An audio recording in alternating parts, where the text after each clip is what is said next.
क्या कभी ऐसा हुआ है कि आपने किसी को सच बताने की कोशिश की हो, लेकिन उसने आपकी बात को इम्पॉसिबल मानते हुए मना कर दिया हो? The third level. इस कहानी के राइटर जैक फिनी है। ये कहानी चार्ली की है, जो 31 साल का है। वह अपनी मॉडर्न लाइफ स्टाइल और भागदौड़ भरी जिंदगी से परेशान हो चुका है। ग्रांड सेंट्रल स्टेशन न्यूयॉर्क में 2 लेवल्स हैं, लेकिन चार्ली के अनुसार वहाँ एक थर्ड लेवल भी है, जिसका यूज वो अपने न्यूयॉर्क की परेशान जिंदगी से बचने के लिए करता है। वह गेल्सबर्ग और इलिनॉय जैसी शांत जगह में जाना चाहता है। न्यूयॉर्क सेंट्रल स्टेशन न्यूयॉर्क और न्यू हेवन और हार्टफोर्ड के दोनों अध्यक्ष शर्त लगाकर कह सकते हैं कि बस 2 ही लेवल्स हैं, लेकिन मैं कहता हूं कि एक थर्ड लेवल भी है, क्योंकि मैं वहां जा चुका हूं। मैंने अपने दोस्त जो साइकाइट्रिस्ट है उससे बात की। उसने कहा, ये कुछ नहीं, बस तुम्हारी इमेजिनेशन है, क्योंकि तुम डिप्रेस्ड हो। इससे मेरी पत्नी को गुस्सा आ गया। साइकाइट्रिस्ट ने कहा, मेरा मतलब है कि मॉडर्न वर्ल्ड की इनसिक्योरिटीज, डर, युद्ध, डिप्रेशन, इन सब से तुम परेशान हो चुके हो और तुम इनसे बचकर भागना चाहते हो। हर कोई इनसे भागना चाहता है, लेकिन कोई ग्रांड सेंट्रल स्टेशन के थर्ड लेवल में नहीं भटकना चाहता। देखो, हर चीज इसी ओर इशारा करती है, जैसे तुम्हारा स्टैम्प कलेक्शन, जो बस रियलिटी से भागने का एक बहाना है। मैंने कहा, हो सकता है, लेकिन मेरे दादाजी रियलिटी से नहीं भागते थे। उनके समय में तो सब चीज़ें पीसफुल थी और उन्होंने ही मेरा स्टैम्प कलेक्शन कराया। ये कलेक्शन बहुत अच्छा है। हर लिफाफे पर यूएस अंक के 4 ब्लॉक्स हैं। आपको भी पता है कि राष्ट्रपति रूजवेल्ट भी स्टैम्प कलेक्ट किया करते थे। मैं आपको बताता हूँ ग्रांड सेंट्रल पर क्या हुआ था।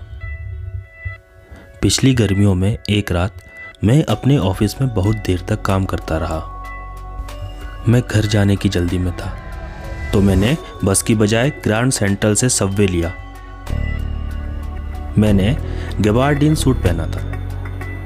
वहाँ बहुत भीड़ थी। मुझे अपनी पत्नी लुइजा के पास घर जाना था। मैं वेंडरबिल्ट एवेन्यू से ग्रांड सेंट्रल में सीढ़ियों से फर्स्ट लेवल में गया, जहाँ 20वीं शताब्दी की ट्रेन चलती थी। फिर वहाँ से सीढ़ियों से सेकंड लेवल तक गया, जहाँ से सबअर्बन ट्रेन्स मिलती हैं। जैसे ही मैं दरवाजे के उस तरफ गया, मैं खो गया। आज तक कभी ऐसा नहीं हुआ था। मुझे नए नए दरवाजे और सीढ़ियाँ मिलती रहीं।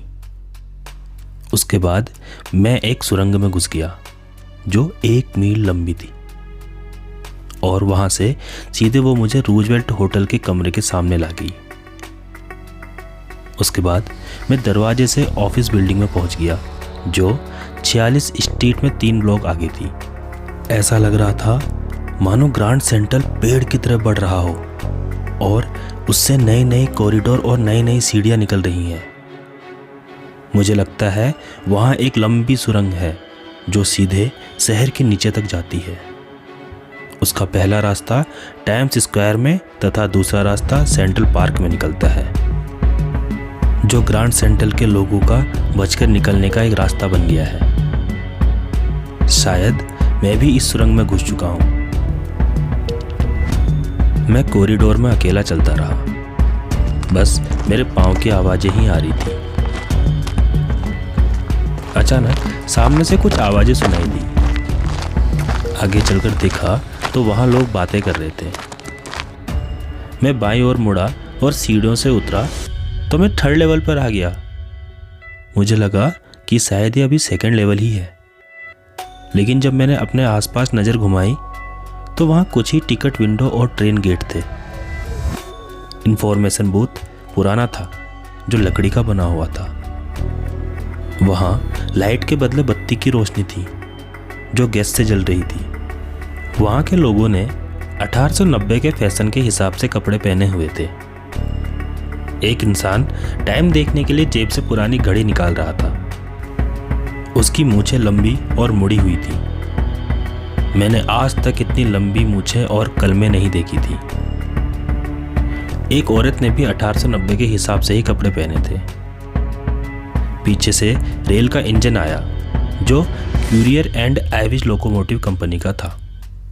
उसकी चिमनी भी कीप जैसी थी, मतलब वो पुराने जमाने की रेल थी। मुझे अब भी कुछ समझ नहीं आ रहा था, इसलिए मैंने एक न्यूज़पेपर देखा जिसका नाम था द वर्ल्ड। इसको पब्लिश हुए जमाना हो गया है।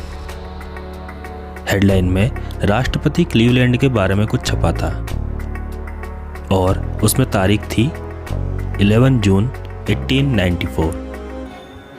मैं टिकट विंडो के पास गया। मैं लुइजा और अपने लिए गेल्सबर्ग और इलिनॉइस के 2 टिकट लेना चाहता था, क्योंकि वहाँ बहुत शांति है। वहाँ बड़े बड़े घास के मैदान होते हैं जहाँ लोग शांति से बातें कर सकते हैं। यहाँ से फर्स्ट वर्ल्ड वॉर 20 साल बाद और सेकेंड वर्ल्ड वॉर 40 साल बाद होता। जब क्लर्क को मैंने टिकट के पैसे दिए तो वो कुछ समझ नहीं पाया। उसने बोला, भाई साहब, तुम क्या मुझे ठगना चाहते हो? तुम बचकर ज़्यादा दूर तक नहीं भाग पाओगे। मैंने उसके कैश ड्रॉवर में पैसे देखे तो उसमें पुराने ज़माने के नोट थे जो आज के ज़माने के नोटों से साइज में आधे थे। तो मैं वापस आ गया। मैं उसी रास्ते से वापस आ गया जहाँ से मैं गया था। दूसरे दिन दोपहर लंच ब्रेक में मैं बैंक गया और पुराने ज़माने के नोट खरीदे। मुझे $300 में $200 से भी कम के नोट मिले, लेकिन मैंने इस पर ज़्यादा ध्यान नहीं दिया, क्योंकि 1894 में 1 दर्जन अंडे भी मात्र 13 सेंट्स के आ जाते थे। लेकिन बार बार कोशिश करने पर भी मुझे वह कॉरिडोर नहीं मिला जिससे मैं ग्रांड सेंट्रल स्टेशन के 3rd लेवल में गया था। मैंने पूरी कहानी अपनी पत्नी लुइजा को बताई। वह बहुत परेशान हो गई। उसने मुझे 3rd लेवल को ढूंढने से रोका और मैंने 3rd लेवल को ढूंढना बंद भी कर दिया। लेकिन हर वीकेंड मैं और मेरी पत्नी दोनों 3rd लेवल को ढूंढने लगे, क्योंकि हमारे पास प्रूफ था। एक दिन मेरा दोस्त सैम वीनर गायब हो गया था। किसी को नहीं पता कि वो कहाँ गया, लेकिन मुझे शक हुआ, क्योंकि वह एक शहरी लड़का था जिसे मैं गेल्सबर्ग के बारे में कहानियां सुनाता था। वह कहता था मैं वहाँ स्कूल जाया करता था और उसे वहाँ की आवाज़ें पसंद हैं, इसलिए मुझे लगा कि वो ज़रूर 3rd लेवल में गया है। क्या आपको फर्स्ट डे कवर के बारे में पता है? जब कभी नया स्टैम्प इश्यू होता है तब स्टैम्प कलेक्टर कुछ स्टैम्प्स खरीद लेते हैं और उसी दिन वे उनको लिफाफे में रखकर अपने पते पर भेज देते हैं। पोस्टमार्क या डाकघर की मुहर उस डेट को पुख्ता करती है। इसे लिफाफे का फर्स्ट डे कवर कहते हैं। इन लिफाफों को कभी खोला नहीं जाता। उन लिफाफों में आप सिर्फ ब्लैंक पेपर भी रख सकते हैं। एक रात जब मैं अपने स्टैम्प कलेक्शन को देख रहा था, उस रात मैंने अपने उन पुराने फर्स्ट डे कवर्स में से एक कवर ऐसा पाया जिसे वहाँ नहीं होना चाहिए था। यह वहाँ इसलिए था क्योंकि किसी ने इसे दादाजी के गेल्सबर्ग के घर के एड्रेस पर भेजा था, क्योंकि लिफाफे के एड्रेस में ऐसा लिखा है और यह 18 जुलाई 1894 से यही है। मुझे भी ये बिल्कुल याद नहीं रहा। यह स्टैम्प 6 सेंट का हल्के भूरे रंग का था, जिस पर राष्ट्रपति गारफील्ड की पिक्चर थी।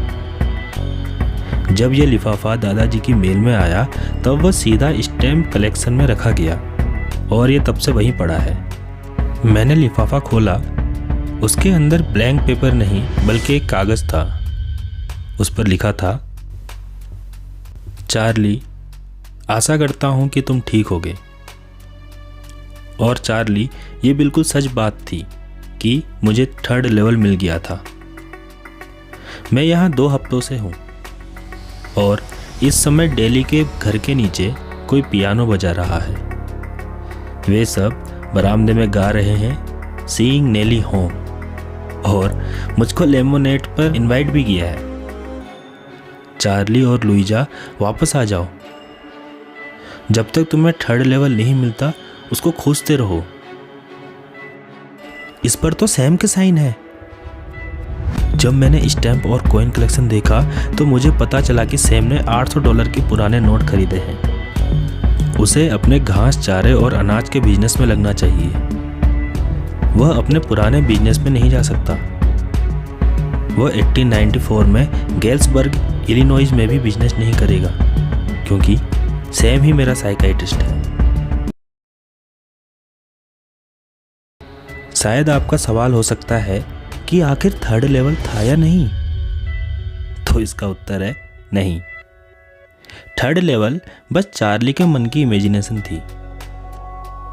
चूंकि वह अपनी मॉडर्न लाइफ स्टाइल से बहुत परेशान हो चुका था। वही रोज का काम, डिप्रेशन, लड़ाइयाँ, युद्ध, इनसिक्योरिटीज, इन चीज़ों से वह बचकर कहीं शांत जगह जाना चाहता था। इसलिए उसने अपने ही दिमाग में थर्ड लेवल का ख्याल बनाया, जिसमें गेल्सबर्ग और इलिनॉइस जैसी शांत जगहें थी, जहां कोई केओस, शोरगुल और युद्ध वगैरह नहीं थे, जहां वो शांति से रह सकता था। अगर आपने अभी तक हमारी पुरानी वीडियोस नहीं देखी हैं तो प्लीज़ उन्हें भी चेकआउट करना ना भूलें, और हमें कमेंट बॉक्स में बताएं कि आपको हमारी वीडियोस कैसी लगी। And please like, share and subscribe.